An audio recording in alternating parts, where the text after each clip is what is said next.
Assalamualaikum students, welcome to e-learning program of the educator Ar-Rahim Campus Tina. I am your math teacher.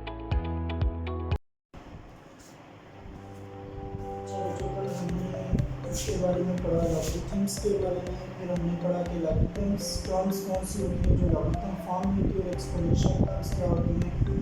अब हम exponential term जो 2.2 का first question है कि आपके पास है express the following in logarithmic forms, कि हमने इनको लॉगरिथम फॉर्म्स में चेंज करनी है। ठीक है, तो लॉगरिथम फॉर्म में हमने एक्सपोनेंशियल टर्म को चेंज करनी है। आपने एक चीज़ याद रखना है कि जब आपके पास अगर सिंपल एक इक्वेशन की बात की जाए, अगर ये इक्वेशन हो x की power a is equal to y, अगर इस एक्सपोनेंशियल फॉर्म को हम लॉगरिथम फॉर्म में लिखना चाहते हैं तो लॉगरिथम का साइन, अब जिस टर्म के ऊपर आपने पावर डाली वो लॉगरिथम का बेस होता है, और जो टर्म्स इसके पावर में बेस की पावर में आ जाता है ना, वो इक्वल वाली टर्म होती है।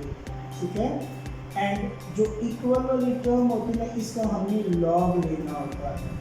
ये लॉगरिथम फॉर्म में किसी भी एक्सपोनेंशियल टर्म को लिखने का मेथड है। अब यहाँ पे जैसे कि पहला क्वेश्चन है 10 की पावर 3 इज इक्वल टू 1000। अब 10 की पावर 3 को हम लॉगरिथम फॉर्म में लिखेंगे तो हम क्या करेंगे, अब देखें ये 10 की पावर, जैसे कि यहाँ पे x था, ठीक है, यहाँ पे 10 है, तो 10 आ जाएगा लॉग की बेस में एंड पावर चली जाएगी इक्वल में, एंड 1000 जो इक्वल वाली टर्म है वो लॉग के साथ आ जाएगी।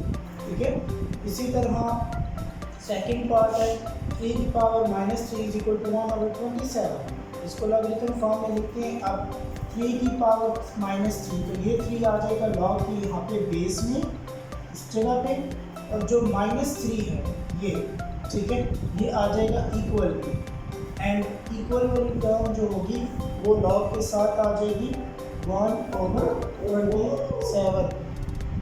ठीक है, उसी तरह क्वेश्चन नंबर 3 होगा इन लॉगरिथम फॉर्म में, उसको कन्वर्ट करेंगे। वो टर्म क्या है 16 की पावर -1/4 इज इक्वल टू 1/2। अब जो 16 है इसकी पावर में टर्म है तो ये लॉग की बेस में आ जाएगा, जैसे कि हमने यहाँ पे लिखा 16, और इक्वल वाली टर्म 1/2 तो वो लॉग के साथ आ जाएगा, और जो पावर में टर्म है -1/4 वो इक्वल में चला जाएगा। इस तरह हम किसी भी एक्सपोनेंशियल फॉर्म को लॉगरिथम फॉर्म में चेंज कर सकते हैं। क्वेश्चन की कंडीशन थी कि सिर्फ आपने लॉगरिथम फॉर्म में राइट करनी है, सॉल्व नहीं करनी। ठीक है, तो ये हमारे आंसर्स हैं।